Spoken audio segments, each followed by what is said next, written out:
Donc je m'appelle Pierre-Michel Joalin. Si je suis rentré dans l'armée, je recherchais trois choses. J'avais besoin d'aventure, d'exotisme et d'une ambiance de camaraderie, dirons-nous. Donc j'ai fait 38 ans dans l'armée et je me suis rendu compte, après avoir fait deux séjours outre-mer dans les années 80, qu'en fait ce qui m'intéressait c'était surtout l'exotisme et l'Afrique. Et quand je suis rentré à l'école de guerre, j'ai pu mesurer le décalage considérable entre ce que je savais sur l'ennemi soviétique, le corps blindé et mécanisé, et ce que j'avais dans la tête. C'est-à-dire que j'ai bien compris que je n'étais pas fait pour ça. Et donc je me suis débrouillé pour orienter ma carrière sur des voies un peu moins, disons, officielles. Et je me suis d'ailleurs éclaté. Donc j'ai fait une carrière dans les parachutistes, de l'infanterie de marine. J'ai commandé un régiment de parachutistes. Ensuite, j'ai servi un peu au SGDN sur l'Afrique centrale, mais ça a duré que quelques mois, parce qu'en fait, je me suis rendu compte que rapidement que le service au sein duquel je travaillais ne servait pas à grand-chose, malheureusement. Ensuite, je me suis occupé d'opérations pour l'armée de terre. Après, j'ai été chef du service action à la DGSE, sans avoir rien demandé à personne, d'ailleurs. Je suppose qu'ils ne trouvaient personne. J'ai été retenu à l'unanimité du jury.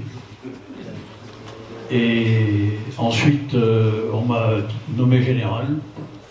Et ensuite, j'ai pris le commandement des forces spéciales de l'armée de terre à Pau. Et puis, je suis retourné à l'état-major de l'armée de terre pour m'occuper de la logistique et des opérations. Et enfin, comme on ne trouvait toujours personne, on m'a envoyé en Côte d'Ivoire pendant 1 an pour commander l'opération Licorne. Voilà. Et en 2004, j'ai été mis à la retraite, normal. J'ai cherché à me reposer parce que les Ivoiriens m'avaient quand même plutôt épuisé.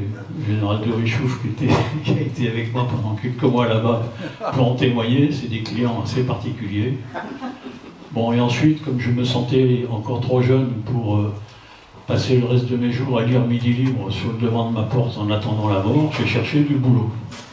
Et donc, là aussi, par hasard, j'ai trouvé du boulot en Afrique, mais là, c'était par le biais de l'Union européenne qui m'a demandé si j'étais volontaire pour partir en République démocratique du Congo, à Kinshasa, m'occuper d'une mission de réforme du secteur de la sécurité au nom de l'Union européenne.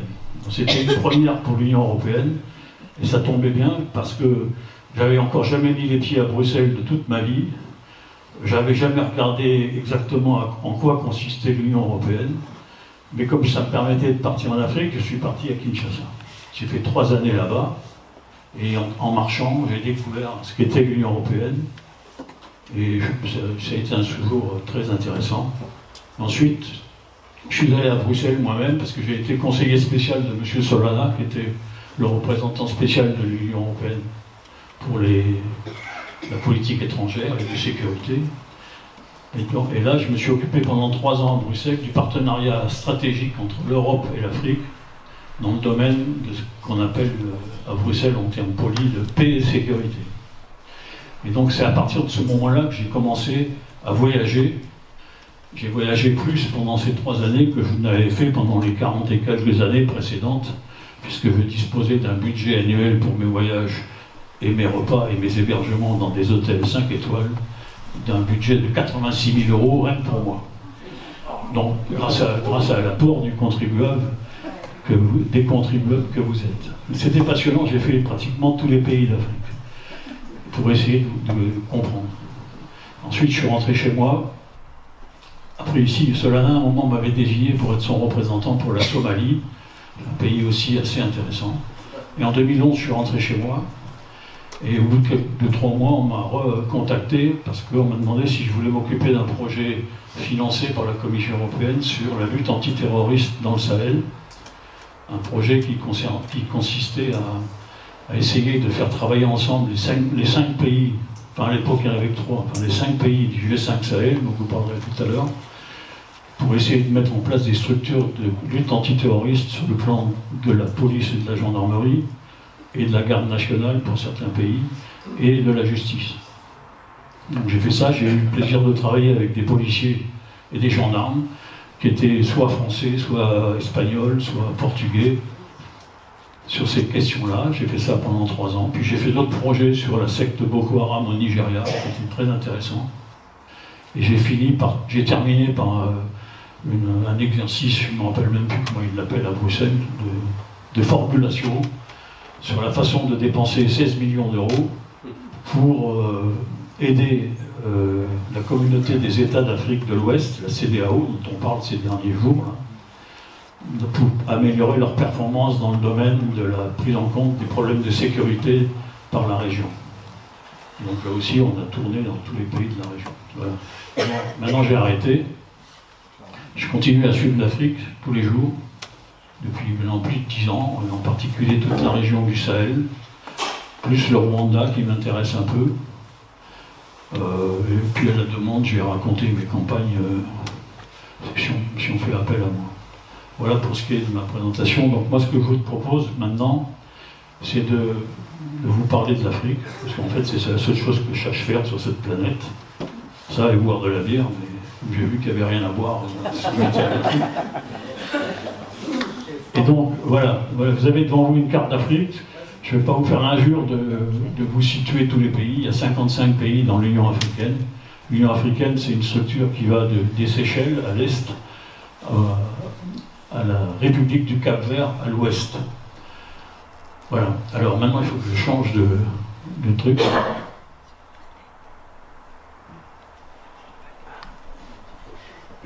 C'est pas la bonne. Appuie sur l'espace. Si quelqu'un de moins con que moi peut m'aider.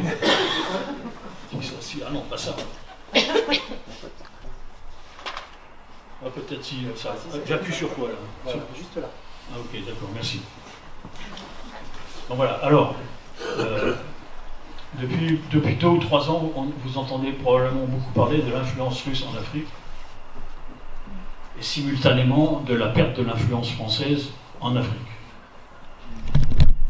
Alors, moi j'ai l'impression que dans ces discussions sur l'avenir du continent africain, on se comporte un peu comme si le grand jeu dans ce continent dépendait exclusivement soit de nous, soit des Russes, soit des Américains, soit des Chinois, et qu'on avait oublié que c'était un continent qui était peuplé aussi par des Africains.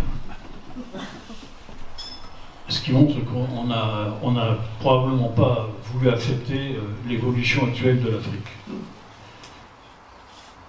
Et en fait, si vous allez en Afrique en ce moment, il faut se rendre compte que l'Afrique n'est plus exactement l'image qu'on pouvait en avoir il y a une 50aine d'années, parce que l'Afrique a quand même relativement changé. Alors il y a beaucoup d'éléments, si vous allez en Brousse en particulier, qui vont vous paraître inchangés. Si vous allez dans un village de Brousse en Afrique aujourd'hui, comme il y a 50 ou 60 ans, vous rentrez dans une case, souvent elle est encore en pisé, en pot-pot et en paille, et à l'intérieur vous allez trouver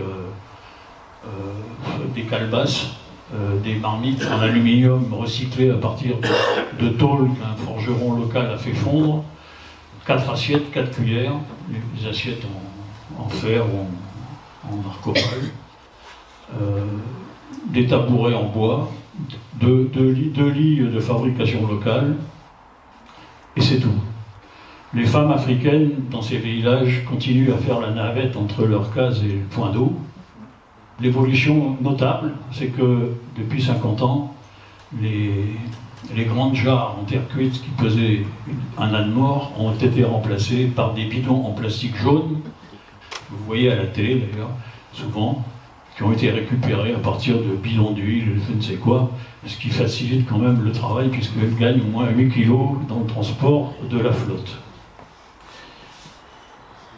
Parfois, pour les aider, on trouve des motos aujourd'hui. Les motos chinois, comme ils disent là-bas, motos chinois qu'ils appellent Jakarta. Une moto chinoise, ça vaut au Sénégal ou au Mali de l'ordre de entre 450 et 600 euros. Donc c'est pas très cher, c'est pas très solide non plus. Et on peut louer la moto pour faire des transports, ce qui facilite la vie des gens. Le seul changement notable, c'est que tout le monde a un smartphone. Et avec lequel ils sont devenus extrêmement habiles parce que, je ne sais pas pourquoi d'ailleurs, ils s'en servent 10 fois mieux que nous. On me dirait que moi, c'est pas très compliqué. Donc ils ont accès souvent à Internet avec des cartes prépayées. Ils communiquent entre eux, ils s'envoient des SMS, ils sont sur WhatsApp, ils sont sur tous les réseaux possibles. Et même s'ils sont relativement illettrés, ils arrivent quand même à comprendre comment ça marche. Mais c'est quand même très important parce que tous ces gens-là, même au fond de la brousse, ils sont quand même connectés entre eux et ils sont assez au courant de ce qui se passe.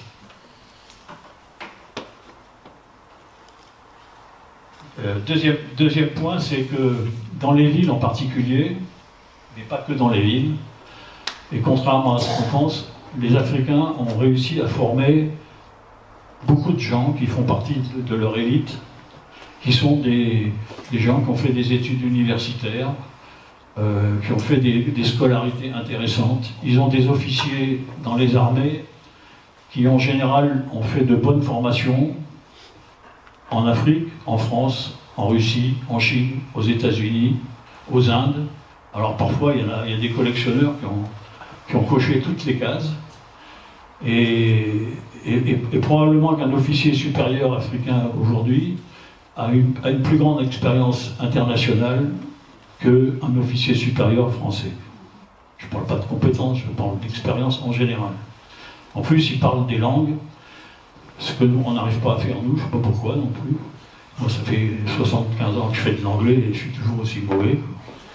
Et les Africains parlent en général, en dehors du français pour les francophones ou de l'anglais pour les anglophones, ils parlent au moins 2, 3 langues supplémentaires. Donc c'est quand même très intéressant pour l'Afrique. Le problème, c'est que tous ces gens bien formés ont des difficultés à prendre leur place dans le fonctionnement de leurs États, parce que d'abord les postes techniques les plus importants sont souvent tenus par des Européens, je parle des grandes entreprises. Ensuite parce qu'ils sont extrêmement mal payés, et que donc ils sont tentés par d'autres aventures qui consistent à se faire affecter dans une organisation internationale. Le nirvana de l'organisation internationale étant évidemment un poste auprès des Nations Unies à New York, dont on ne revient jamais. Les autres, les médecins, partent en Europe parce qu'ils sont mieux payés que chez nous, et nous, en plus, j'ai si bien compris, on les encourage à venir parce qu'il paraît qu'on n'est pas capable d'en former suffisamment. Ce qui veut dire qu'au nom des bons sentiments, on vide de l'Afrique des quelques médecins dont elle dispose pour venir soigner nos prostates et autres maladies de vieillesse. Voilà un peu en quoi comment je vois l'Afrique aujourd'hui. Donc il y a la ressource pour faire fonctionner les choses, et ensuite il n'y a que les militaires qui ne peuvent pas s'expatrier. Pourquoi? Parce qu'ils ont encore pour l'instant, mais ça va peut-être changer, du mal à aller vendre leurs compétences à l'étranger. Mais faisons confiance à M. Poutine pour recruter quelques spécialistes pour les... On a fait ça avant eux. Avant, à l'époque des tirailleurs sénégalais, on avait surtout des hommes du rang. Aujourd'hui, on peut trouver des officiers si on veut. Donc les officiers ne peuvent pas partir, et c'est probablement la raison pour laquelle, au bout d'un moment, ils s'énervent de voir à quel point le pays ne fonctionne pas, et ils font ce qu'on appelle un coup d'État, qu'on condamne immédiatement. Et là-dessus, je vous incite à réfléchir, à savoir ce qui est plus légitime pour diriger un État.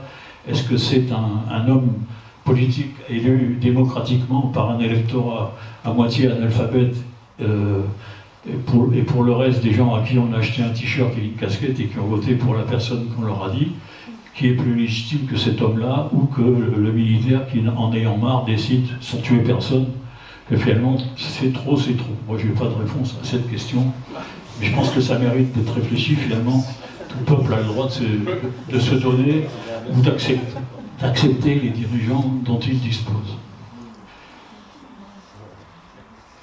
Voilà. Alors, je vais vous parler de la situation générale en Afrique, d'abord. Bon, là, vous avez une carte des anciennes colonies françaises. Voilà, je suis bon, là. Bon, voilà. Là, j'ai pompé une carte qui vient d'un organisme lambda qui doit être marqué sur mon transparent là. J'ai rajouté quelques petits points parce que, en fait, ce transparent, cette carte initialement ne faisait référence qu'aux mouvements terroristes ou islamiques radicaux ou autres. Et vous pouvez voir que l'Afrique est en proie à des crises qui vont de l'est à l'ouest, qui partent du Puntland en Somalie, c'est là-bas en haut à droite, et qui vont jusqu'au banc d'Arguin en Mauritanie. Le banc d'Arguin de Mauritanie n'étant pas celui qu'on trouve, je ne sais pas où, là, sur nos côtes. Le banc d'Arguin de Mauritanie, c'est celui sur lequel s'est échoué le radeau de la Méduse. Donc vous voyez qu'il y a un certain nombre de zones d'insécurité. Alors on va reprendre d'est en ouest. Vous avez premièrement la Somalie, qui... enfin, je n'ai pas de truc pour vous montrer là. Vous savez tous où est la Somalie, je suppose. Ceux qui ne suivent pas, vous levez le doigt, s'il vous plaît. Donc, la Somalie, elle est en guerre depuis 30 ans, 40 ans. Elle est infectée par des milices qu'on appelle les Shebab, qui sont des milices d'accointance d'Al-Qaïda, et pour lesquelles, qui ont ramené ce pays dans un état assez lamentable. Moi, j'ai eu l'occasion d'y aller 2 ou 3 fois. C'est quand même relativement sportif. Parmi eux, il y a même des milices qui ont fait allégeance à l'État islamique, c'est-à-dire à Daesh.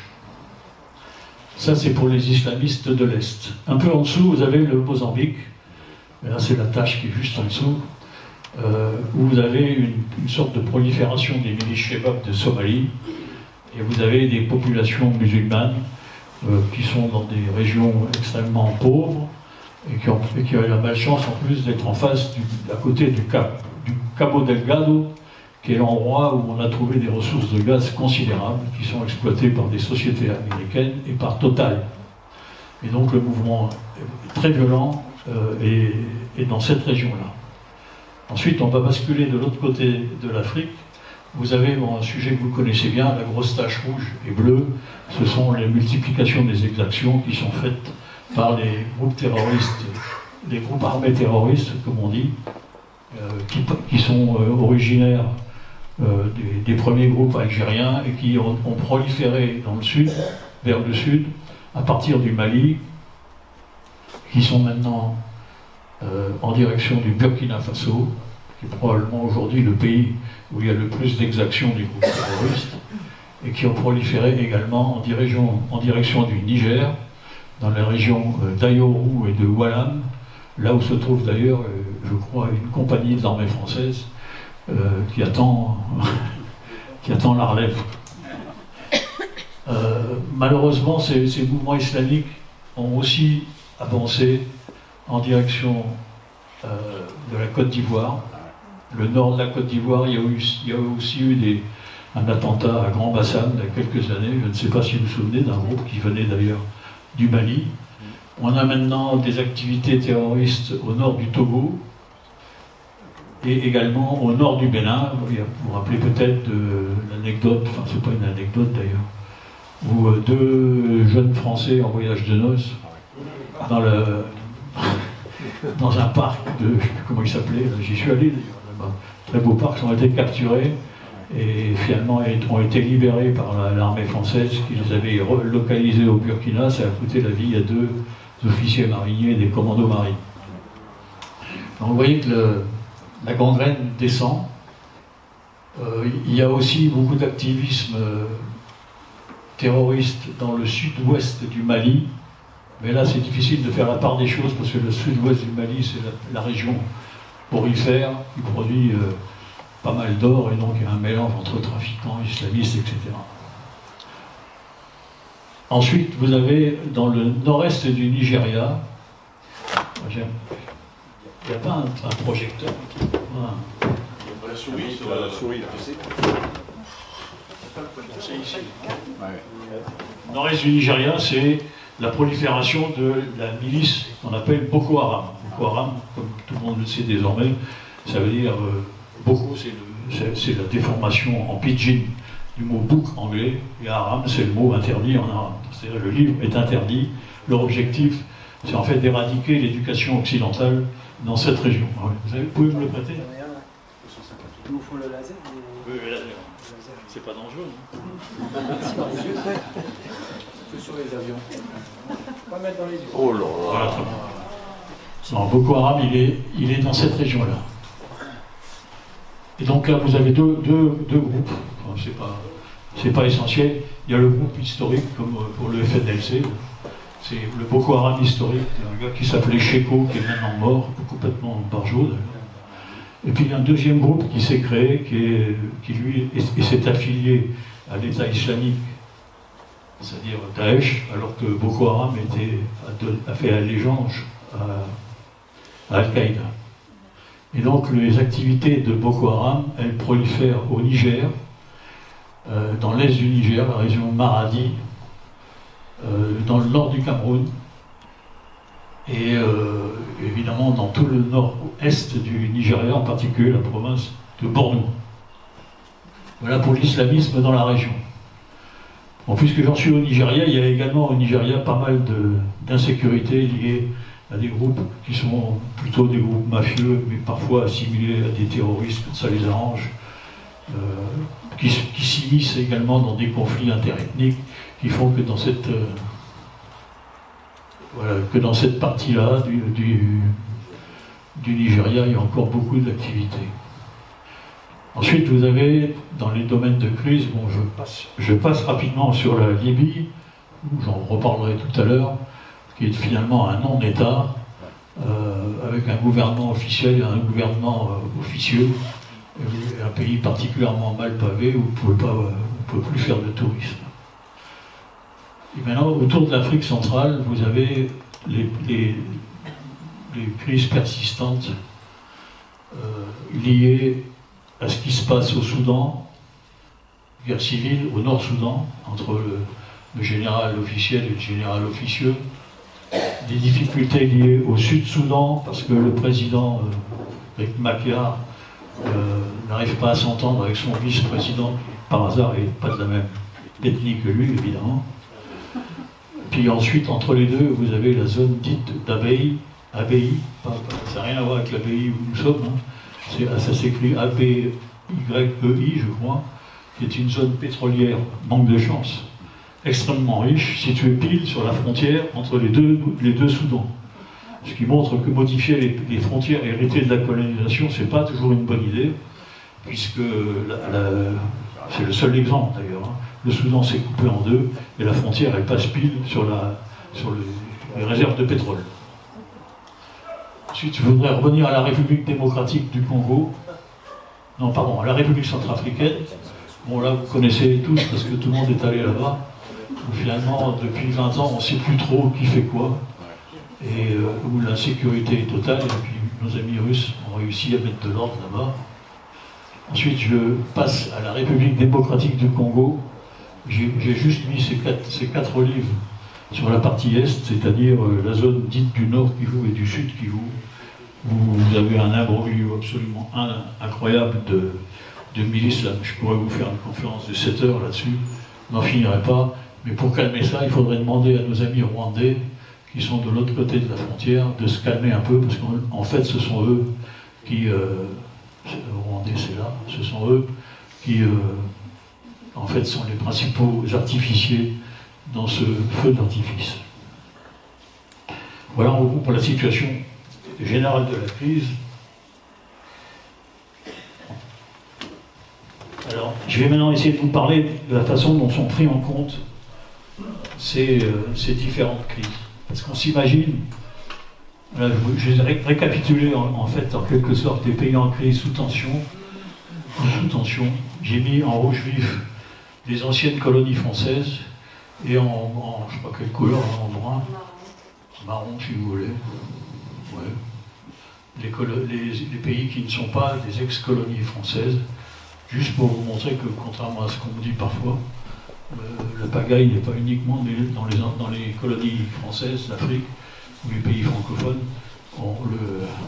Le problème est globalement partagé. Alors, vous retrouvez les pays dont je vous ai parlé, hein, du Mozambique au sud-est, au Sahara occidental, là dont je vais parler dans quelques minutes. Alors comment ces tensions sont-elles prises en compte? Bon, alors là, je ne veux pas vous faire peur. En fait, tout le monde s'en occupe.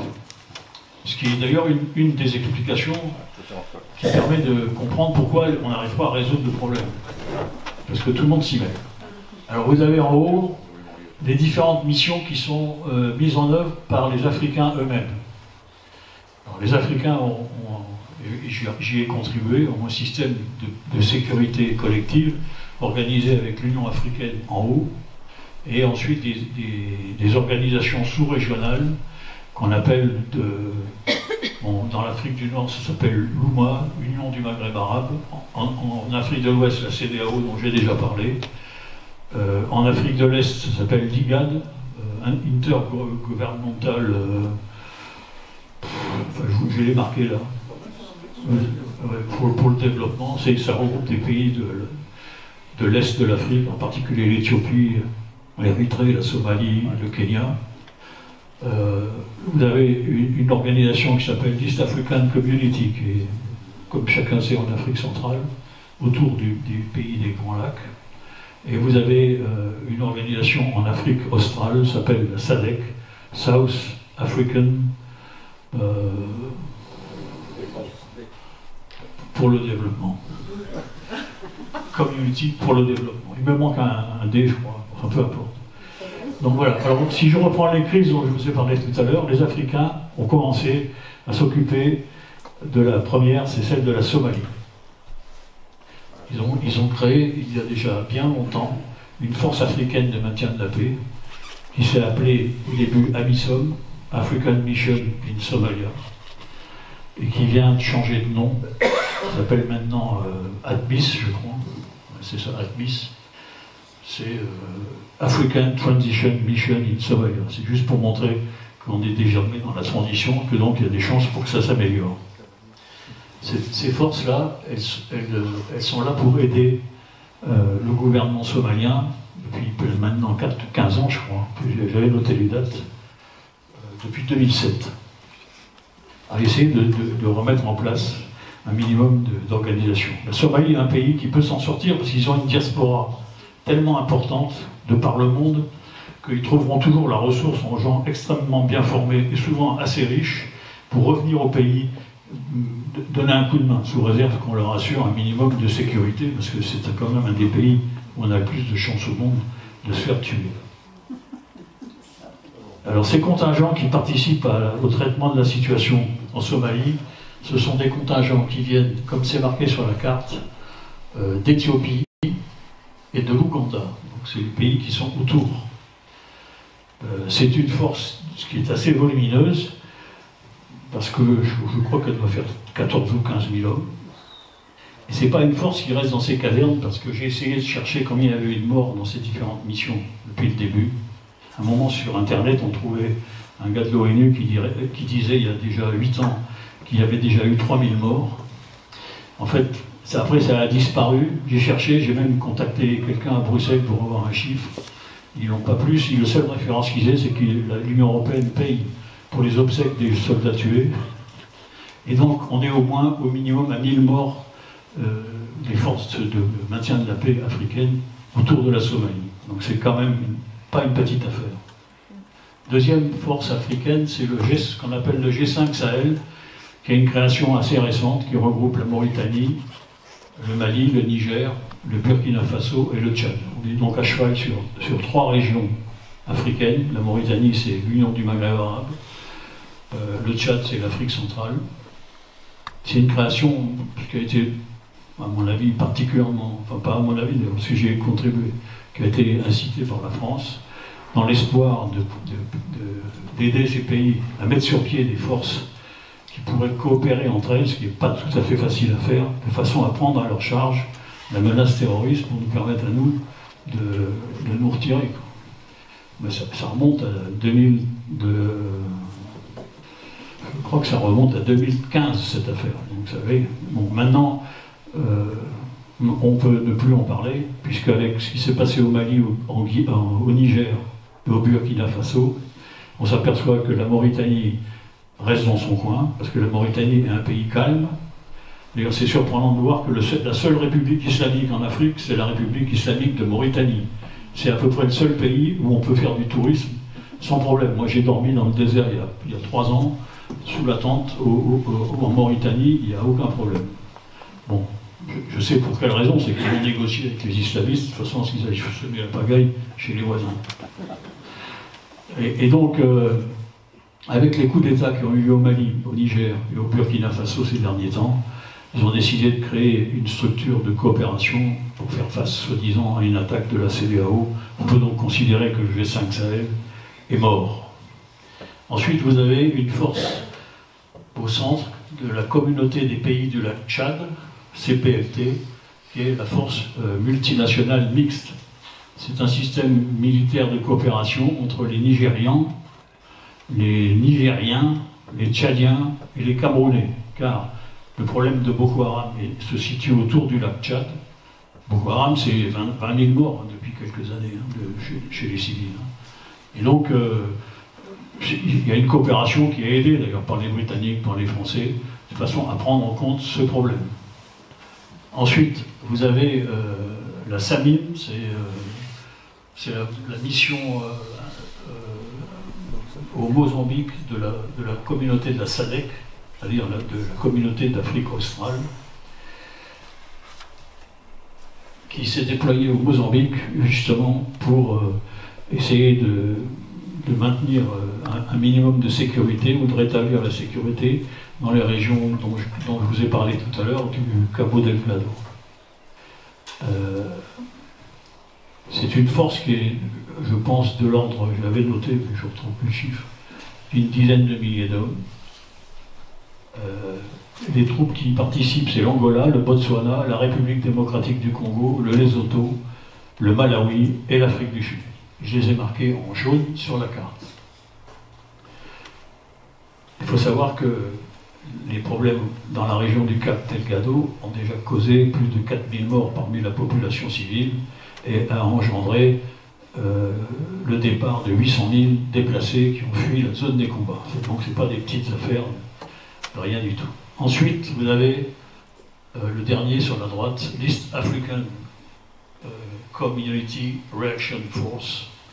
Donc c'est une force de l'East African Community, dont je vous ai parlé tout à l'heure, qui vient d'être mise en œuvre pour essayer de lutter contre les groupes armés qui sévissent à l'est du Congo, dans les Kivu. Bon, ces groupes armés, il y a essentiellement le mouvement dit du M23, qui est en fait un mouvement rebelle de Tutsis qui sont aussi congolais que moi je suis portugais.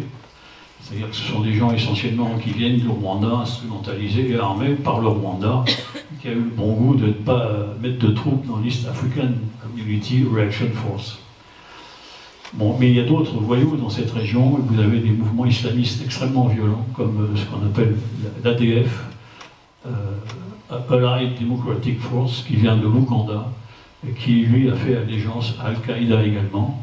Et puis vous avez des reliquats de voyous comme l'armée de résistance du Seigneur, Lord Resistance Army, d'un fou furieux qui s'appelle Joseph Kony, après lequel les Américains courent depuis maintenant 25 ans, sans le trouver, ce qui permet de douter un peu de la réalité de leur recherche, et qui évolue en fonction des saisons entre la République démocratique du Congo, la Centrafrique au nord, le Sud-Soudan de l'autre côté, ou le Soudan de l'autre côté de la frontière.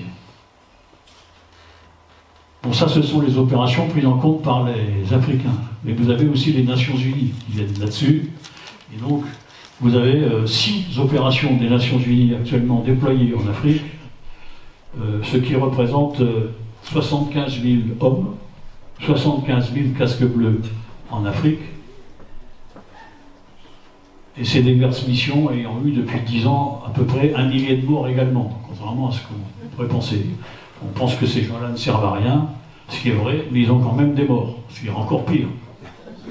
Donc vous avez la mission en bas à gauche, qu'on ne voit pas parce que... Bon, pourquoi d'ailleurs? C'est la MINURSO, alors ça c'est l'espèce de serpent de mer des Nations Unies, c'est la mission des Nations Unies pour l'organisation d'un référendum au Sahara occidental, chez les Sahraouis. Bon, il y a parfois quelques Français qui ont servi là-bas. Ils ont eu des morts quand même. Je ne sais pas comment, peut-être des accidents de la route, je ne sais pas. Ça marche plus là. Ah, pas de courant. Non, non, il faut juste se mettre à toucher la souris. Juste sur la souris. Voilà. Donc ça, c'est la première mission des Nations Unies. La deuxième mission des Nations Unies, alors la MINURSO, c'est pas beaucoup de monde, hein, c'est 500 personnes. Ensuite, vous avez la MINUSMA, mission des Nations Unies au Mali, qui a été déployée là aussi à la demande de la France, puisque c'est la France qui tient le porte-plume pour les projets comment ça s'appelle, au Conseil de sécurité des Nations Unies. C'est elle qui tient la plume, c'est comme ça qu'on appelle cette façon de procéder, et qui a insisté pour que les Nations Unies déploient des forces, toujours dans le cadre, en combinaison avec le G5 Sahel, dans le cadre de la possibilité de ne pas être les seuls à porter le fardeau. Alors la MINUSMA, manque de chance, elle va partir parce que l'actuel gouvernement a demandé son départ avant la fin de l'année. Le gouvernement du colonel Koïta, qui a demandé d'ailleurs à l'Assemblée Générale des Nations Unies à ce qu'ils accélèrent le mouvement. Donc la MINUSMA, elle a eu depuis le début 309 morts, depuis qu'elle est déployée, et c'est une force de 17 430 hommes. Bon, on a beaucoup critiqué la MINUSMA, mais en fait leur mandat c'est c'est toujours le problème de l'ONU, c'est-à-dire qu'ils ne sont pas là pour rétablir la paix, ils sont là pour la maintenir. Seulement pour maintenir la paix quand il y a en face de gens qui ont décidé de semer le souk, je ne vois pas d'autre solution que de taper sur ceux qui sèment le souk, ce que ne fait pas les Nations Unies, puisque ce n'est pas dans leur mission. Donc la boucle est bouclée, et on continue un peu à tourner en rond. Ensuite, vous avez une mission en Centrafrique, la MINURCA.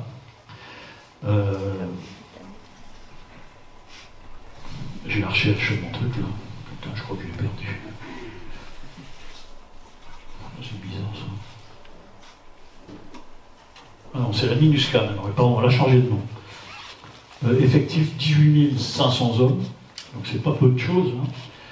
Le principal contributeur de troupes dans cette force des Nations Unies, c'est le Rwanda. Et c'est pas innocent, dans la mesure où le Rwanda, en fait, c'est un pays qui essaye de mettre son nez partout parce qu'ils ont probablement une des armées réputées les plus disciplinés d'Afrique, même si c'est des sauvages quand même, parce qu'ils ne sont pas, enfin pas des sauvages, je ne devrais pas dire ça, donc ils ne sont pas très respectueux des droits de l'homme, mais ils sont extrêmement disciplinés vis-à-vis de leur chef, et bien équipés, parce qu'en général les Américains sont derrière. Donc, moi j'ai tendance à dire que l'armée rwandaise c'est un peu la milice Wagner des anglo-saxons, sous un aspect beaucoup plus présentable. Donc le Rwanda, ils sont déjà allés au Mozambique, dont je vous ai parlé tout à l'heure, un contingent de 1500 hommes. Ils sont actuellement en Centrafrique, après avoir été un contingent dans leur coin, maintenant ils sont au sein des Nations Unies. Le gouvernement rwandais achète des terres, achète des propriétés, etc. C'est la politique étrangère du Rwanda. Bon, cette mission des Nations Unies, elle cohabite avec toutes les bandes qu'il y a en RCA et avec la milice Wagner qui appuie le gouvernement. Ensuite, vous avez la MONUSCO, c'est la mission des Nations Unies au Congo, qui est là-bas depuis une vingtaine d'années maintenant. Elle a un contingent qui est de l'ordre de 17 000 hommes. Le principal contributeur de troupes, c'est l'Inde. Parce qu'il faut bien, quand on ne peut pas payer ses soldats chez soi, on les envoie à l'ONU et c'est l'ONU qui paye. Bon, c'est normal, c'est pour ça que vous avez les professionnels des Nations Unies. L'armée fidjienne, en dehors de jouer au rugby, ils font aussi casque bleu, par exemple, au sein des Nations Unies. Et vous avez beaucoup de pays africains qui participent aux missions des Nations Unies en Afrique. Ce qui est parfois surprenant, parce que vous avez des types pour lesquels, dans leur pays, c'est la guerre. Et puis, le pays envoie des troupes pour rétablir l'ordre à l'autre bout de l'Afrique. Vous avez des Congolais qui sont au Mozambique, vous avez ainsi de suite. Mais ça aussi, c'est une façon, probablement, de faire payer son armée un peu mieux que le gouvernement ne peut le faire. Et je pense que c'est de bonne guerre, d'autant plus que, désormais, vous l'aurez remarqué, aucun pays occidental ne fournit plus un soldat aux Nations Unies. On fournit des colonels, des généraux, si besoin, mais ça ne sert pas à grand-chose. Mais pour ce qui est de la troupe, il faut faire appel à des pays comme cela. Le Pakistan, le Bangladesh, l'Indonésie. Donc, tous ces gens-là, vous les retrouvez au Congo, ce qui donne un aspect assez surréaliste à ces situations dramatiques. Ensuite, je continue. La MINUS, c'est la mission des Nations Unies au Sud-Soudan. Là, je crois qu'ils sont... il n'y a pas de détails, ils sont aussi 17 954. Là, pour le coup, c'est du maintien de la paix, parce que bon, ça s'est calmé, il y a quand même beaucoup de casques bleus au Sud-Soudan, le nouveau pays indépendant d'Afrique. Ils ont quand même eu 111 morts d'après mes chiffres. Enfin, vous avez la FISNUA, et c'est celle qui est la mission dont je vous ai un peu parlé tout à l'heure, qui est une force intérimaire pour la sécurisation de la région d'Abeille, c'est-à-dire la zone pétrolière à cheval sur le Soudan du Nord et le Soudan du Sud. Voilà, mais ils ne sont pas très nombreux, ils ne sont que 3000. Ils ont quand même eu 51 morts. Bon, maintenant, il y a également une approche européenne, puisque tout le monde s'y colle, comme je vous disais tout à l'heure. Là, je ne vous ai pas fait de transparent. L'approche européenne concernant la gestion des crises en Afrique, c'est un sujet que je connais un peu. Elle se fait dans le cadre du partenariat dont je vous ai parlé tout à l'heure, et dont je me suis occupé de la partie paix et sécurité quand j'étais à Bruxelles. Ça consiste à soutenir les Africains, et en particulier les organisations africaines, pour leur fonctionnement et pour leur raisonnement, pour leur organisation, et éventuellement la mise sur pied d'unités. Les concepts européens ont évolué. Au début, bon, quand j'y étais, par exemple, on avait le droit de faire ce qu'on voulait pour la police, pour le service civique, pour l'approche genre au sein de la police congolaise ou rwandaise ou éthiopienne. Mais on n'avait absolument pas le droit d'aider des militaires, qui sont par définition des êtres impurs auxquels on ne peut pas s'intéresser. Et maintenant, ça a changé parce qu'il y a des fonds qui sont dédiés spécifiquement pour soutenir les armées africaines qui ont des problèmes de sécurité. Et donc, je vous ai parlé tout à l'heure des différentes régions africaines. Il y en a d'autres encore, parce qu'il y a plein d'organisations qui se recoupent. Et les États essayent de participer au maximum de sous-organisations régionales pour avoir de l'influence, pour être au courant de ce qui se passe, pour avoir des postes aussi. Hein. Et c'est ce que le commissaire belge au développement, Louis Michel, ancien ministre des Affaires étrangères belge, appelait la polygamie institutionnelle des Africains, qui adhèrent à 3, 4, 5 organisations différentes. J'avais un transparent, je l'avais préparé dans le temps, mais je ne vous le montrerai pas parce que c'est un truc, on n'y comprend rien. Donc les autres branches du partenariat entre l'Afrique et l'Europe ne sont pas dans le domaine de la paix et sécurité. Bon, je ne veux pas vous embêter avec ça. Alors, les sujets, par exemple, il y a 8 partenariats. Il y en a un sur la gestion des affaires publiques, d'autres sur le commerce, sur l'énergie, le changement climatique, évidemment, les migrations, les sciences et la société de l'information. Donc tout ça, c'est une sorte de coopération. Il y a 1 milliard d'euros là-dessus, quand même. C'est pas un truc qui est insignifiant. Donc ça, c'est la coopération globale pour aider les Africains à s'en sortir, c'est-à-dire mettre sur pied des forces en attente pour intervenir au cas où. Bon, ça ne marche pas toujours. Par exemple, la CEDEAO, que je connais bien, qui était réputée avoir le plus avancé dans le domaine de la sécurité, avait réussi à mettre une force en attente pour intervenir au cas où il y a un problème. J'ai même participé à un exercice, assister au défilé final d'un exercice qui avait lieu au Bénin, avec un général nigérian, des bataillons béninois, sénégalais, etc. C'est un truc qui fonctionnait bien. La dernière crise au Niger qu'on est en train de vivre montre bien que tout ça ne fonctionne pas bien parce qu'il y a d'autres préoccupations à prendre en compte. D'abord, dans la CEDEAO, il y a déjà 5 pays qui ont été exclus de la CEDEAO provisoirement pour cause de putsch. Et donc, en fait, on ne peut pas mettre la moitié de la CEDEAO contre l'autre moitié de la CEDEAO, d'autant plus que beaucoup de difficultés. Mais moi, je dis ça sous le ton de la plaisanterie, mais c'est même pas drôle, parce que c'est un peu facile les fesses sur mon fauteuil de jouer au malin, quoi.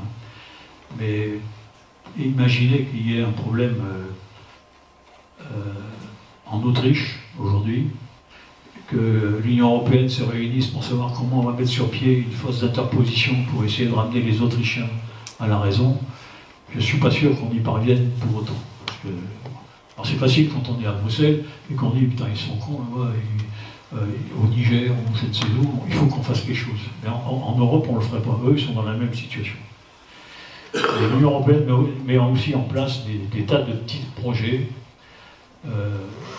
dans tous les pays d'Afrique, qui sont des missions constituées par décision conjointe des États membres sur des sujets ayant trait dans le domaine qui est bien à la police ou à l'armée, ou aux douanes d'ailleurs, et qui permettent d'aider les pays visés à améliorer leur performance. Alors il y a des sigles barbares que je vais éviter de vous citer. Ce qu'il faut savoir, c'est qu'il y en a en Libye, pour essayer de les aider à gérer leurs frontières avec le succès que l'on connaît. Il y en a en République centrafricaine, auprès du ministère de l'Intérieur. C'est des missions qui font entre 60 et 150 personnes, avec des officiers, des sous-officiers venant de tous les pays de l'Union européenne. Vous avez des missions au Mali pour améliorer la sécurité intérieure et le contrôle des frontières. Vous en avez la même au Niger. Vous en avez une autre à Nouakchott pour aider le G5 Sahel qui est en train de se mourir à coordonner son action dans le Sahel. J'espère qu'ils vont la supprimer. Il y en a une en Somalie, à Mogadiscio, pour former l'armée somalienne. Et il y en a une autre au Mozambique, dont on a déjà parlé, pour aider l'armée mozambicaine. Sans compter, en plus, tous les projets qui sont financés directement par la Commission européenne et qui sont présentés sous forme d'appel d'offres à des sociétés de services, en leur disant, voilà, alors, il y a les termes de référence, enfin, c'est un baratin de 20 pages, en anglais si possible, où personne ne comprend rien, sous réserve qu'il l'ait lu, qui dit, voilà, on voudrait faire un projet comme celui dont je me suis occupé au Sahel, par exemple, pour améliorer les performances des pays dans le cadre de la prise en compte de la lutte antiterroriste. Là, ils lancent un appel d'offres, ils disent, il y a tant d'argent sur la table, et ils envoient ça à des sociétés de services. Alors, en France, c'est Civipol, c'est Expertise France, il y a des boîtes comme ça. Il y a les boîtes qui sont affiliées au ministère de la Coopération en Allemagne, le GIZ, et ainsi de suite, qui prennent le dossier et qui répondent en disant voilà, nous on va vous le faire, ça va vous coûter. On va vous le faire pour l'argent que vous avez envisagé de dépenser, et voilà comment on va organiser ça. Une fois qu'on dépouille le dossier, on attribue le projet à un consortium ou à la société qui a répondu, et là on commence le travail. C'est des projets avec des budgets qui tournent entre 1 million et 15 millions d'euros. C'est en fait des petits projets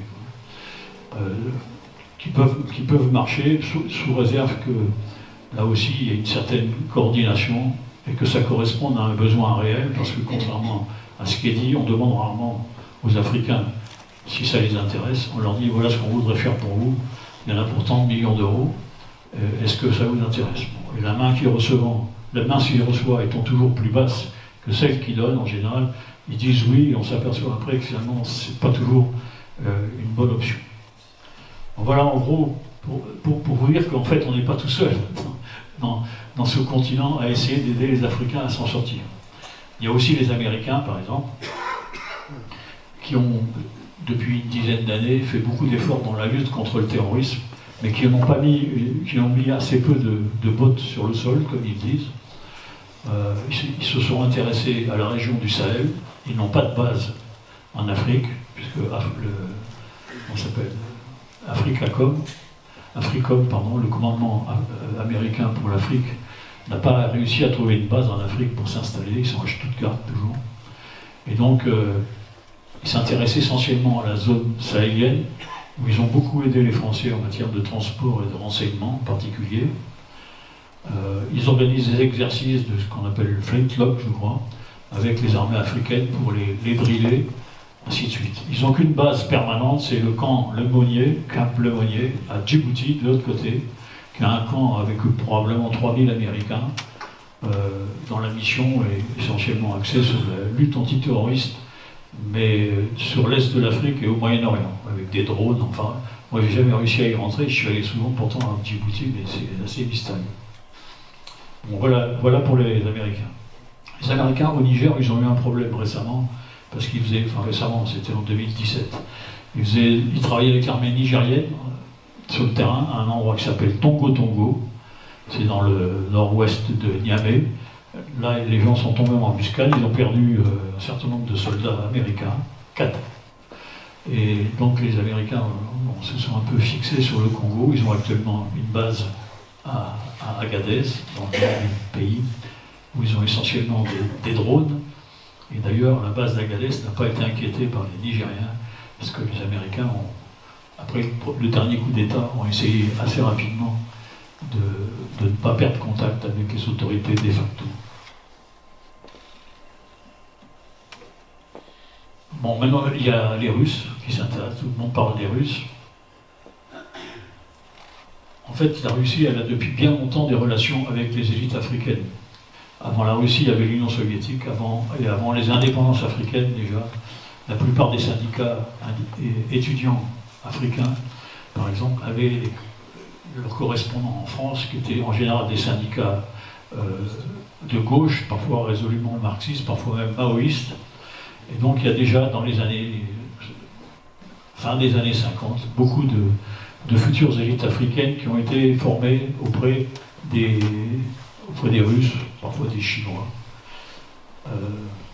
Depuis les indépendances, il y a des pays qui ont eu des relations extrêmement étroites avec l'Union soviétique.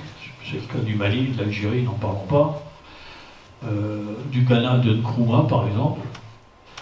Et puis, depuis la fin de l'Union soviétique, il y a quand même, comme je vous le disais tout à l'heure, beaucoup d'officiers en particulier, mais aussi de techniciens, d'ingénieurs, de médecins, qui ont été formés en Russie, et qui sont revenus chez eux pour certains, d'autres ne sont pas revenus parce qu'ils ont trouvé du boulot ailleurs. Et donc ces relations sont finalement beaucoup plus anciennes qu'on ne le pense. Les autres colonies non françaises d'Afrique ont exactement eu le même type de relations. Je me rappelle les colonies portugaises, Guinée-Bissau, Angola, c'est des pays qui ont été très très proches du bloc soviétique, jusqu'à une indépendance tardive d'ailleurs, le Cap-Vert également. Les Russes ont également aidé les mouvements insurrectionnels en Tanzanie. Ils continuent aujourd'hui à travailler avec... ils ont travaillé avec le président sud-africain Ramaphosa pour l'aider à gagner ses élections. La Russie est également un des principaux fournisseurs d'armes et d'hélicoptères et d'avions pour l'Afrique, ce qui nécessite une maintenance des contacts commerciaux qui imposent d'avoir des gens sur place. Moi j'ai rencontré, je me souviens, l'ambassadeur de Russie, je ne sais plus dans quel coin, je crois que c'était au Nigeria, m'expliquait qu'ils envisageaient de faire une école de mécaniciens sur hélicoptères, parce que tous les hélicoptères de la zone sont des hélicoptères soviétiques, des Mi-8, des trucs comme ça. Donc finalement, quand on dit que la Russie a mis pied en Afrique, en fait elle y est depuis bien longtemps. Ils n'ont eu qu'à réactiver des réseaux qui existaient et qui sont désormais assez actifs. Bon, là, je ne vais pas vous faire un couplet sur le groupe Wagner dont on parle tous les jours pendant 4 heures sur la chaîne d'information que j'appelle LCU, et non pas LCI d'ailleurs. Et donc on connaît bien cette affaire-là.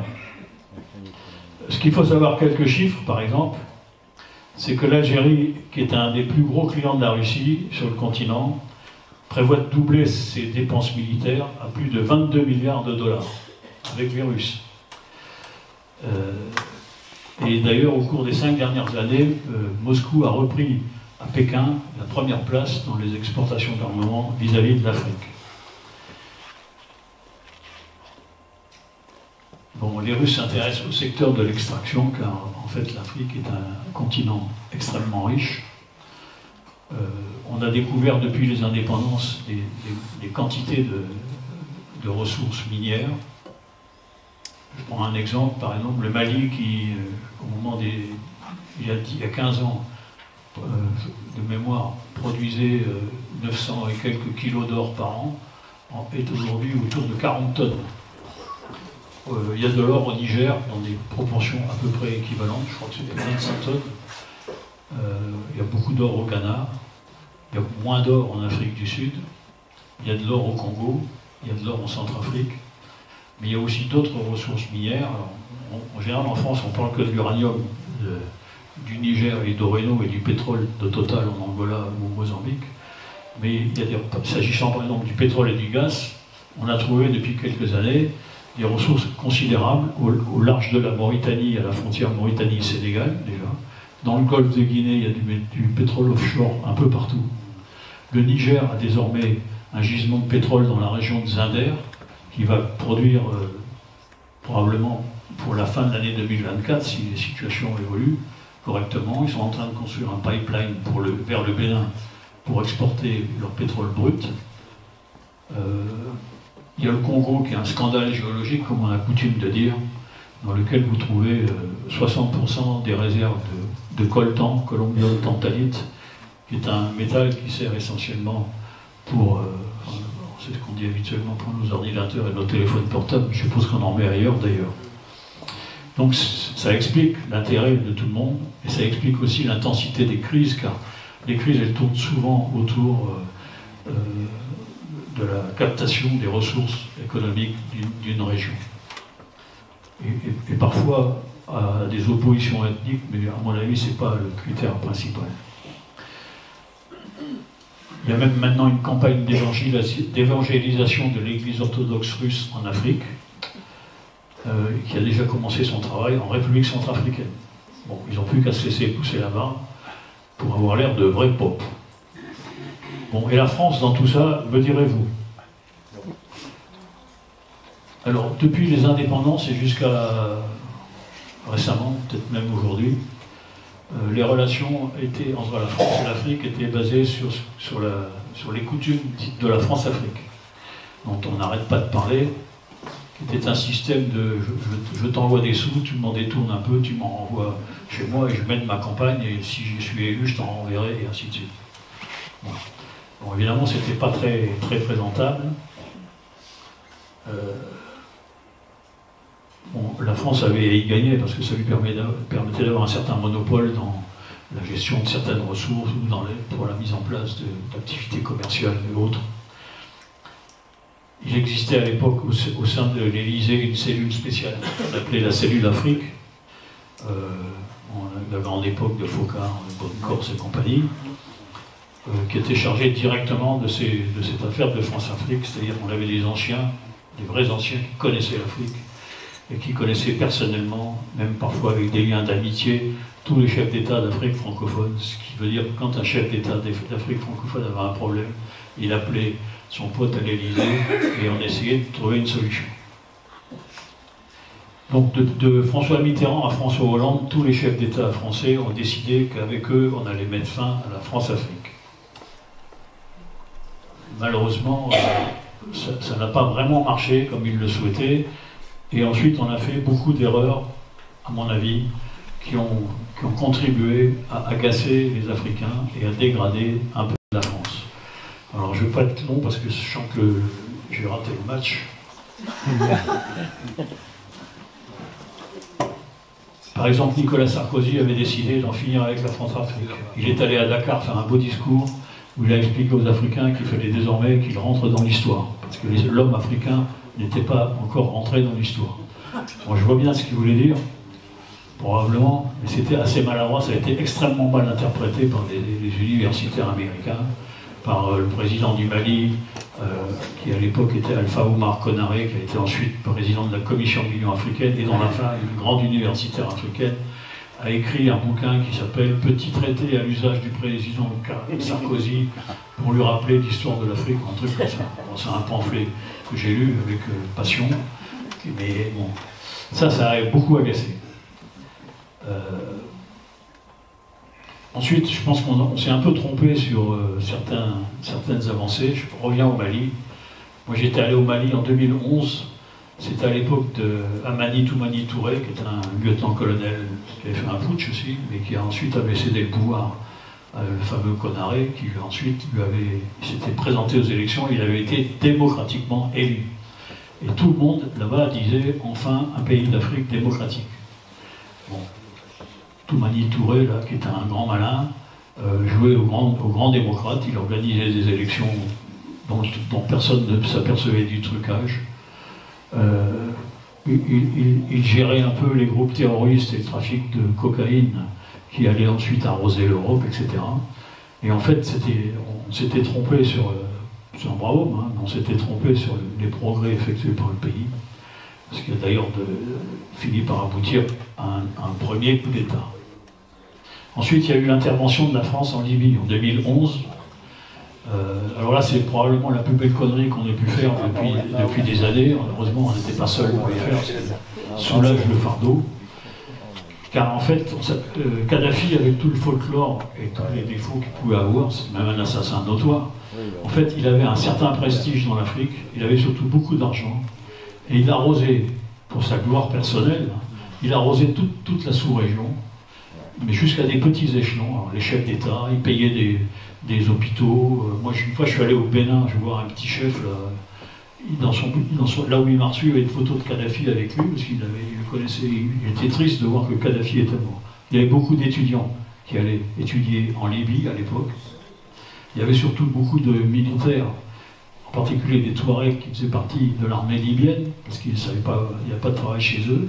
Et une fois que tout ça s'est effondré, ces combattants sont rentrés chez eux, les Touaregs sont allés au Niger, au Mali, dans leur zone tribale, avec armes et bagages, évidemment. La Libye s'est effondrée, plus personne ne contrôle rien.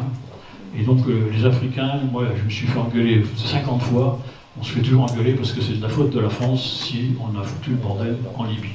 Ce qui est à mon avis vrai.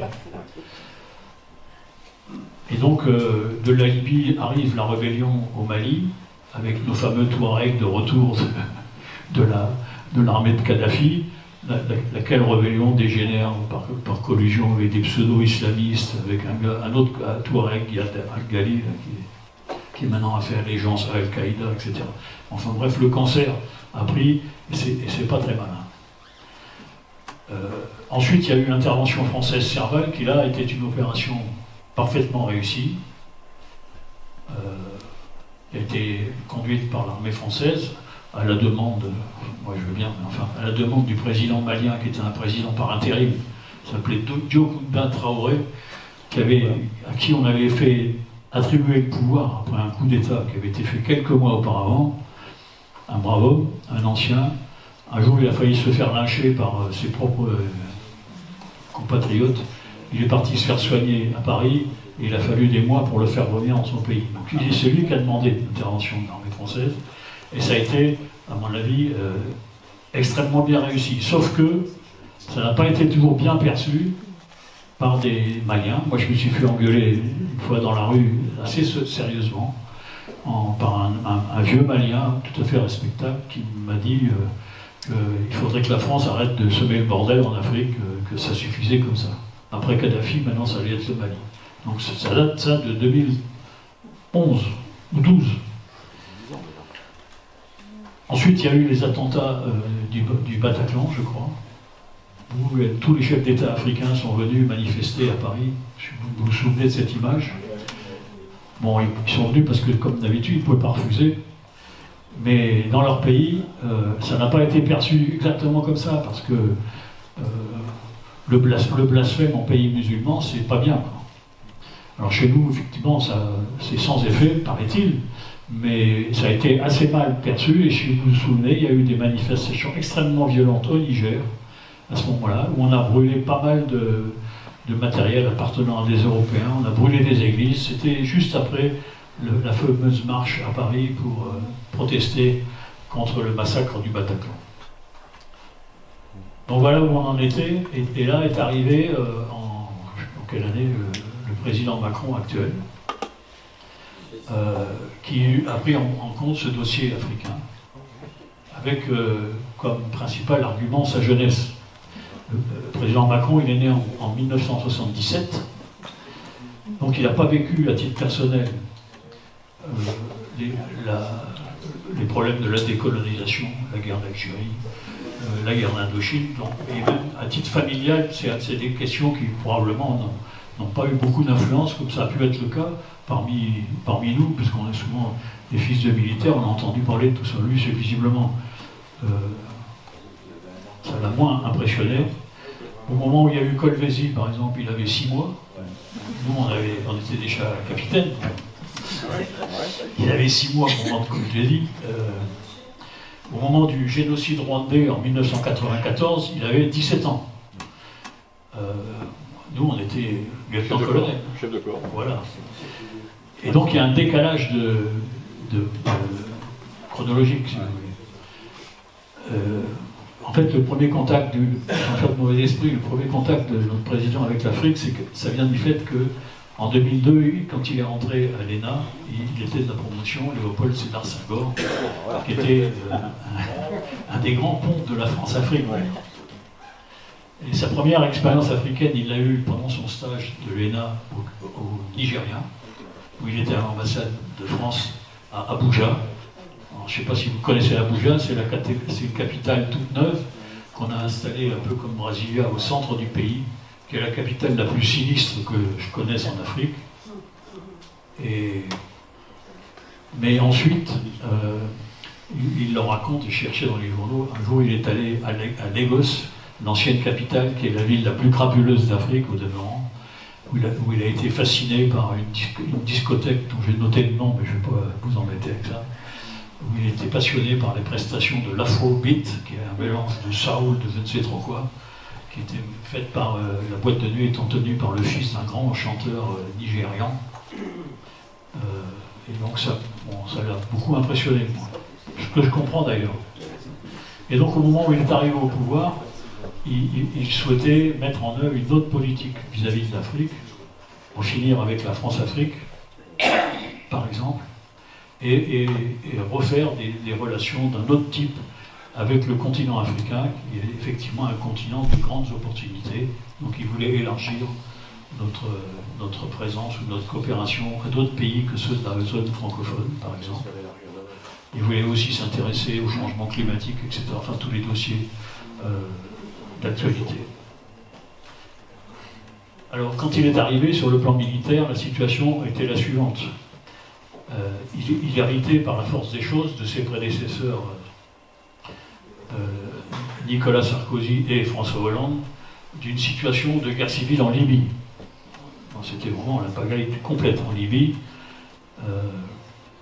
Ensuite, il héritait de la situation au Sahel, puisque l'opération Barkhane était déjà en cours, il y avait déjà 4000 hommes au Mali. Et donc son intention, à mon avis assez légitime, c'était d'essayer de se débarrasser de ce problème-là qui nous coûtait 1 milliard d'euros par an, en gros, quoi. Dans une armée dont à l'époque on essayait de rogner en plus le budget, puisqu'on avait même licencié le chef d'état-major des armées, qui trouvait que l'armée française était maltraitée.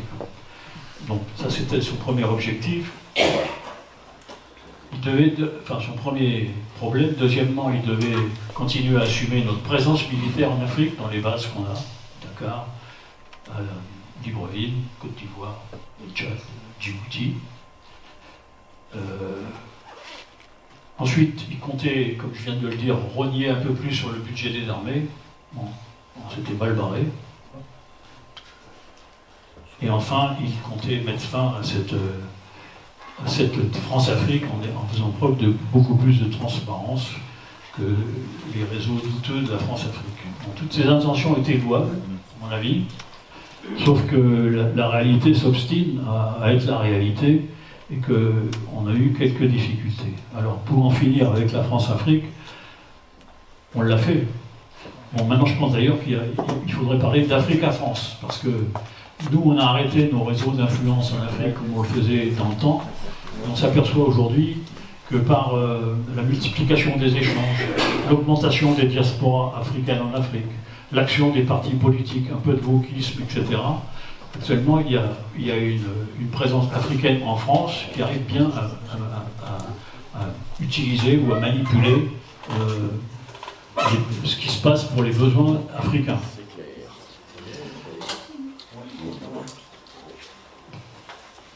Les réseaux sociaux n'ont pas facilité la chose non plus, parce que ça a aussi aggravé la situation.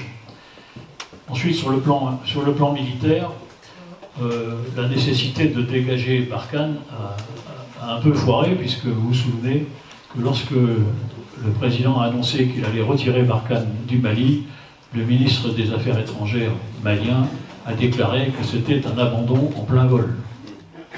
C'est une citation exacte. Et ce qui explique ensuite qu'ils aient fait appel à d'autres. Ensuite, le sentiment anti-français s'est augmenté, s'est accru, en particulier au Sénégal. Souvenez-vous des événements il y a 2 ans, où il y a beaucoup d'intérêts français qui ont été détruits. Au plan économique, la réforme du franc CFA, qui est un sujet qui traîne depuis des années, que la France a voulu reprendre, finalement n'a pas encore abouti. En plus, on a choisi comme nom ECO, je crois, pour remplacer le franc CFA, qui est exactement le nom qu'avait choisi la CEDEAO pour créer sa propre monnaie, ce qui n'est pas très astucieux. Et donc les Africains nous en veulent encore beaucoup sur cette histoire de franc CFA, estimant qu'on contrôle plus que de coutume leurs économies. Ensuite, on a tenté la refondation de la relation avec l'Algérie.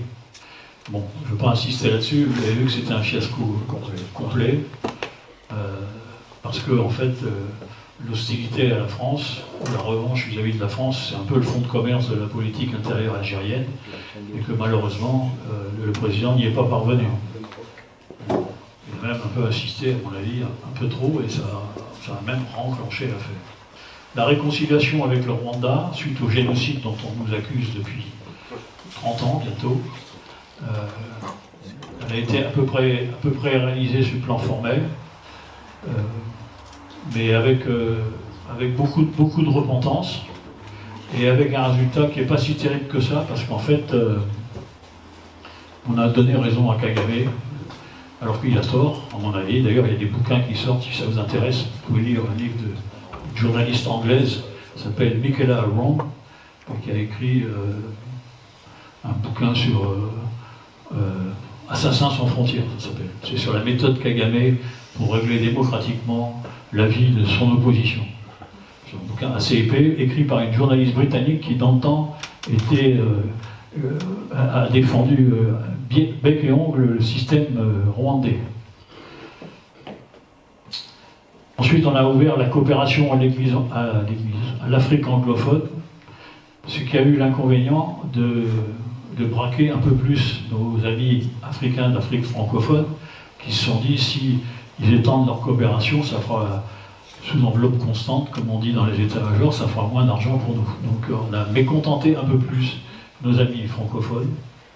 Ensuite, on a voulu relancer la francophonie, et là, pareil, on a fait nommer comme présidente de la francophonie Madame Mushiki Mabo, qui est l'ancienne ministre des Affaires étrangères du Rwanda, pays qui, au demeurant, a décidé d'adopter comme langue officielle l'anglais et qui a rejoint le Commonwealth.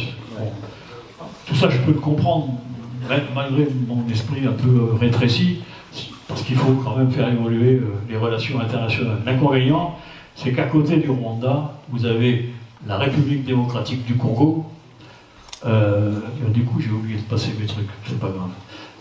La République démocratique du Congo, qui est le plus grand pays francophone au monde, et qui a très mal vu qu'on ait foutu présidente de la francophonie une Rwandaise qui est pour eux l'ennemi absolu. Donc bon, voilà, je suis obligé d'y penser. Ensuite, on a rendu des œuvres d'art aux Africains. C'est probablement une bonne idée, mais on l'a encore fait en mettant tous les torts de notre côté, ceux qui ne tombent pas dans l'oreille de sourds, qui n'arrêtent pas de nous le reprocher. Avec quelques erreurs historiques d'ailleurs, sur l'épée de El Hadj Omar, qu'on aurait mieux fait de rendre au Mali qu'au Sénégal. Ensuite, pour terminer cette liste un peu sinistre, je pense qu'on n'a pas réussi à recréer des relations sincères avec les présidents africains. On leur a fait même subir parfois quelques humiliations en organisant par exemple un sommet France-Afrique avec la société civile des pays sans qu'on ait les présidents, ce qui, à mon avis, ne se fait pas. Autant chez nous, la société civile peut agir sur la politique, autant en Afrique, c'est surtout des gens qui se regroupent et qui n'ont pas beaucoup d'audience vis-à-vis des pouvoirs publics. Donc ils se sont un peu vexés là-dessus. Voilà. Et donc, je vais conclure là-dessus. Je pense qu'on est actuellement pas dans une très très bonne position vis-à-vis de l'Afrique. C'est le moins qu'on puisse dire. En fait, les Africains n'en veulent pas à la France, ils en veulent à la politique de la France en Afrique. Et on pouvait remarquer qu'avec tous les coups d'État qui ont eu lieu dans la zone du Sahel, aucun ressortissant français n'a été inquiété. Il y a beaucoup qui sont restés. Hein. Donc, moi j'ai des contacts avec les Africains qui disent « Nous, on ne vous en veut pas, hein. On aime bien les Français, en plus ils sont obligés de nous aimer, ça fait 150 ans qu'on travaille ensemble, enfin travailler c'est peut-être pas le bon terme, ils parlent français comme nous, et ils n'ont aucune haine contre les Français. Ce qui les agace, c'est l'attitude de la France qui, à mon avis, s'est un peu aggravée, d'autant plus, comme je le disais au début, que maintenant ils ont une offre extérieure qui s'est considérablement élargie, avec des moyens de négocier l'offre qu'ils souhaitent, parce qu'ils ont des ressources minières. Est-ce que ça va aboutir sur un marché gagnant-gagnant? Je me permets d'en douter. Donc moi, ce que je voudrais recommander, entre nous, parce que personne ne m'écoutera, premièrement, il faudrait qu'on cesse de croire que notre modèle de démocratie libérale est un concept universel. Et il vaudrait mieux aider les Africains à devenir ce qu'ils ont envie de devenir, plutôt que de les aider à devenir ce qu'on voudrait qu'ils soient.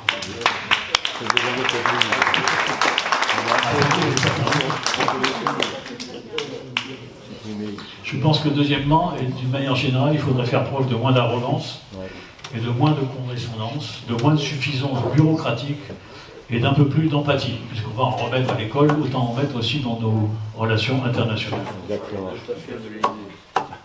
Ensuite, reprendre contact avec les chefs d'État africains, quels qu'ils soient, pour trouver un système.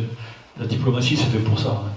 Là, on est fâché avec le putsch nigérian, parce que c'est les militaires qui ont fait un putsch, ont tiré un coup de fusil, mais on avait voulu envoyer un ambassadeur au Burkina qui avait fait un coup d'État aussi, donc on avait continué des relations, et les Burkinabés ne l'ont pas voulu, parce que celui qu'on leur proposait ne leur revenait pas, je ne dirais pas pour quelle raison, mais parce que c'est politiquement très incorrect. Par exemple, on a des relations avec la Guinée, qui a aussi fait un coup d'État, mais je félicite la Légion étrangère, puisque c'est un ancien caporal-chef du 2e étranger, je crois. Il est passé colonel, il s'appelle Doumbouya, qui est toujours putschiste, mais qui était hier à la tribune des Nations Unies à New York pour plaider la cause de son pays. Et donc finalement, on a un peu, ce qu'on nous reproche, c'est 2 poids 2 mesures, donc il faudrait finalement être un peu plus souple. Bon, c'est pas le problème des militaires, c'est les diplomates, c'est fait pour ça. Ensuite, il faudrait que tous, on cesse de s'imaginer qu'il n'y a que les Français qui ont compris quelque chose de l'Afrique. Ça, c'est un truc qui m'énerve profondément. Ça fait 50 ans que j'essaye de comprendre. J'ai lu des centaines de livres sur l'Afrique. J'ai passé je ne sais plus combien d'années là-bas, dans tous les pays. Et plus j'avance, et plus j'ai l'impression d'avoir rien compris. Alors donc, par pitié, ne pas s'imaginer qu'on est les seuls à comprendre. Ensuite, il faudrait éviter d'envoyer des néophytes en Afrique. Je parle en particulier des diplomates ou des directeurs d'administration, ce qui a été aussi le cas assez récemment. Je pense qu'il faut malheureusement réduire considérablement notre présence militaire en Afrique. J'ai malheur de dire ça, je suis des troupes de marine en plus, parce que c'est aussi un facteur d'aggravation des relations. Il faut trouver un autre système, avec peut-être un système d'alerte, de séjour momentanés d'un mois ou deux, retour, etc. Pour pas qu'on nous reproche de vouloir occuper l'Afrique avec 200 bonhommes dans un pays de 10 millions d'habitants, d'ailleurs. Je pense qu'il faut aussi qu'on revoie nos modes d'action militaire. Voilà, c'est une opinion tout à fait personnelle. Je pense qu'on a maintenant une armée qui est trop lourde. Alors évidemment, c'est une armée à tout faire. Donc, comme il faut qu'elle aille se battre en Ukraine et puis mettre de l'ordre au fin fond du Burkina, bon, c'est pas exactement la même type d'armée, mais l'armée est devenue trop lourde. Je pense que pour des questions de recrutement, d'évolution de la société, elle s'est aussi un peu embourgeoisée. Ce qui veut dire que, par exemple, moi je dis ça parce que j'ai discuté avec des Maliens et des officiers français. Quand vous avez au Mali 4000 hommes, avec, je ne sais, peut-être 3000 véhicules, blindés en tout genre, avec des avions, un avion c'est 250 bonhommes autour pour faire voler un avion, avec des chambres froides parce qu'il faut que les gens aient du congé, avec le commissaire, comment ça s'appelle, les économas des armées, qui est une boîte plus ou moins civilisée, qui met un point d'honneur à ce que les soldats mangent bien. Moi j'ai mangé des crevettes et du magret de canard à Kaboul par exemple, je pense que c'est pas indispensable. Etc. Donc on alourdit beaucoup ça. On emploie des Africains pour créer des emplois, ils voient comment on vit. Mais finalement, quand vous discutez dans un pays grand comme 2 fois la France, vous avez tous les jours peut-être 250 soldats sur le terrain. Ce qui veut dire que les villageois, ils ont peu de chance de croiser un soldat français, et quand ils les voient, ils trouvent qu'ils ne sont pas bien nombreux. Et du coup, ils se posent la question, mais qu'est-ce qu'ils font? Et même moi, des fois, je me le demande, hein, qu'est-ce qu'ils font aussi nombreux, avec autant de moyens, et on n'en voit pas beaucoup sur le terrain, et puis finalement, les rebelles arrivent. Alors derrière, il suffit d'avoir un peu d'intoxication, en faisant croire qu'on soutient les rebelles, qu'on arme les Touaregs, etc. En Côte d'Ivoire, c'était déjà comme ça. Donc il faut revoir notre format. Maintenant, lequel format? Il faudrait, à mon avis, beaucoup plus rustique. Deuxièmement, prendre le risque de s'engager à côté des armées locales. Alors, on ne le fait pas parce que comme ils font des bavures et qu'on ne veut pas être pris à faire des bavures, on ne va pas avec eux, donc ils se débrouillent tout seuls. Donc c'est pas très bon pour collaborer. Alors, est-ce qu'il faut une armée spéciale pour faire ça? Je pense qu'on n'en a pas les moyens. Est-ce que, par exemple, on ne pourrait pas, comme font les Américains, faire appel à des sociétés militaires privées françaises, en fait des Wagner français avec un peu plus d'humanité et de respect des droits de l'homme. Bon, malheureusement, c'est un système qui est interdit en France, puisque la société militaire privée est assimilée à du mercenariat. Résultat des courses, nos anciens militaires se font embaucher dans les sociétés militaires privées américaines et anglo-saxonnes. Moi, j'ai rencontré une vingtaine de gars, des anciens des forces spéciales à Mogadiscio, travaillant à titre privé pour une société américaine qui avait été mise à la disposition des Nations Unies pour apprendre aux contingents de l'Union africaine à lutter contre les engins explosifs improvisés. Voilà, donc il faut accepter de prendre des risques à côté des Africains, et des risques surtout médiatiques, parce qu'évidemment, chaque bavure, elle est facturée cash. Je pense qu'il faut remettre à plat notre politique d'aide au développement, parce qu'on aide tout le monde. Quand j'ai appris qu'il y avait 600 et quelques millions d'euros d'aide au développement pour la Chine, donc il faut remettre ça à plat. Et tout ça est aussi lié à la nécessité de remettre à plat notre politique d'immigration, ou à l'intégration des immigrés africains en France. Mais là, je ne veux pas marcher sur les plates-bandes de Richelieu. Et ensuite, en dernier point, refonder le fonctionnement de l'Organisation internationale de la francophonie, qui, bien qu'étant confié à Mme Mouchiki Ouabo, est un organisme qui dort, en fait, qui ne sert pas à grand-chose, alors qu'en fait, ça devrait être un instrument de promotion de la France et de la langue française. Bon, moi, c'est facile de dire ça à Montauban avant d'aller voir un match de rugby, je suis parfaitement conscient. Mais en fait, si on veut arriver à s'en sortir, je crois qu'il faut changer nos structures, nos méthodes et les mentalités de nos diplomates, de nos dirigeants et peut-être même de nos militaires. Voilà, je suis désolé d'avoir été un peu long, mais parce que j'ai eu du mal à commencer. Pour le PowerPoint, je reviens la semaine prochaine, quand j'aurai appris à m'en servir.